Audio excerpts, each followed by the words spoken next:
This is a Fox News alert. A pro-life Senate bill introduced by Nebraska's Ben Sasse was voted down 53 to 44 today. The Born Alive Abortion Survivors Protection Act needed 60 votes to advance. President Trump tweeting tonight, "This will be remembered as one of the most shocking votes in the history of Congress. If there's one thing we should all agree on, it's protecting the lives of innocent babies." Our panel is here to debate this hot topic tonight, and another Democratic strategist, Issac Wright, former Deputy Assistant Attorney General Harry Litman, and from the America Rising PAC, Alexandra Wilkes. Welcome to all of you. Thanks for having us. Thank you. All right, so there was a debate about what this bill actually was. So Senator Sasse talked about it just before the vote on the Senate floor today. Here's his explanation. Picture a baby that's already been born, that is outside the womb, gasping for air. That's the only thing that today's vote is actually about. We're talking about babies who've already been born. Nothing in this bill touches abortion access. So, Issac, why did nearly every Democrat in the Senate vote no on this? Well, I think it's because what Senator Sasse said is so misleading. I mean, this legislation would criminalize doctors, and it doesn't actually address anything for handling a baby that's actually alive outside of the womb. Does it deal with anything that happens before that? Excuse me, it addresses a procedure that just doesn't exist. It's not an abortion. It doesn't exist as a procedure in this country. Okay, wait a minute. I got to stop you there because I covered the Kermit Gosnell case for a month in Philadelphia, and I think this is exactly what this bill is aimed at. If an abortion goes wrong and the baby survives it, there is a life there, then breathing on the table. Kermit Gosnell was sentenced to jail on multiple murder charges because of this. You can't say it doesn't happen, Issac.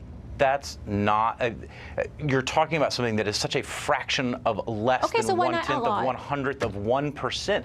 This is going to criminalize a medical procedure.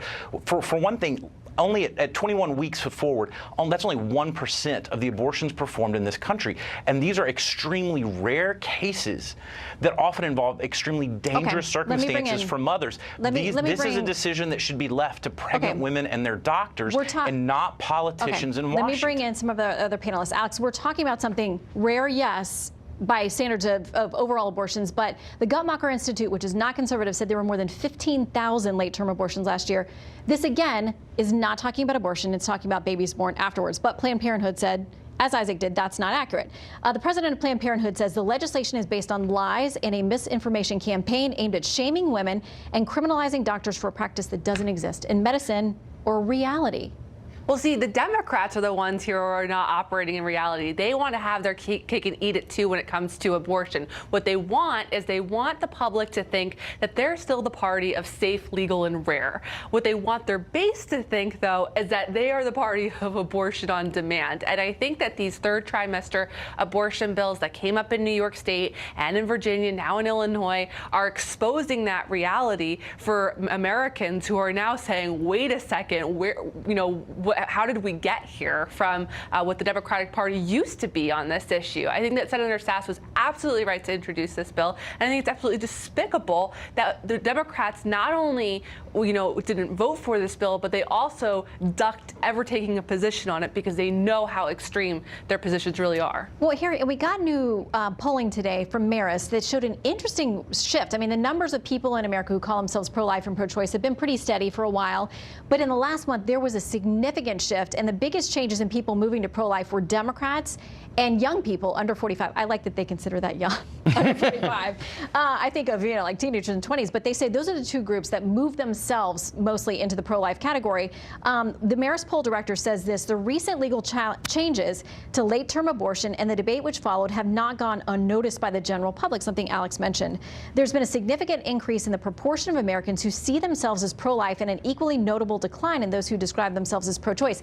Do you think it was these bills in New York, Rhode Island, some of these other places that a lot of mainstream Americans felt were extreme that could account for some of the shift? Because that conversation is really the only big thing that happened in the last month to move these numbers, it would seem. Yeah. So maybe, but it's very important on this bill to know this is not about late-term abortion. This is not about any abortion procedure. As you say, it's infanticide, which is, of course, against the law and should be. What Mitch McConnell said tonight is this is about recognizing a newborn baby is a newborn baby. My reaction to that is, Why is the United States Senate passing a bill to say a newborn baby is a newborn baby? Is there any actual genuine federal legislative objective that the Senate should be addressing here when the procedure is either rare or non-existent and already criminalized? And if it's not, what it feels like to me, more of a newcomer to the issue, is a political stunt meant to put Democrats on the spot. That's what it did. And I think a natural reaction to that is to say, we're not going to play ball. This is a political stunt. We'll do a procedural maneuver so that won't happen. Very quickly, 10 seconds or less. I need each of you. Stunt with hold on, women's health. Isaac. Including babies that are born, male or female, that are sitting there breathing oxygen. Isaac, we're not talking about an abortion. We're talking. They should be careful. Everybody agrees that that's what this was about. How about the equal protection and due process rights of those infants sitting on the table there? No, it's not a federal constitutional issue. That's not what Republicans should stand for. Okay. All right. Well, this is a question between a woman that should be between a woman and her doctor. No. And a breathing baby. Okay. Infanticide, you have to take care. You have to take care of babies. That's for sure. This one is so heated. Okay. Isaac, Harry, and Alex, thank you all. We could continue this conversation, and we will, because this is not over. Thank you all.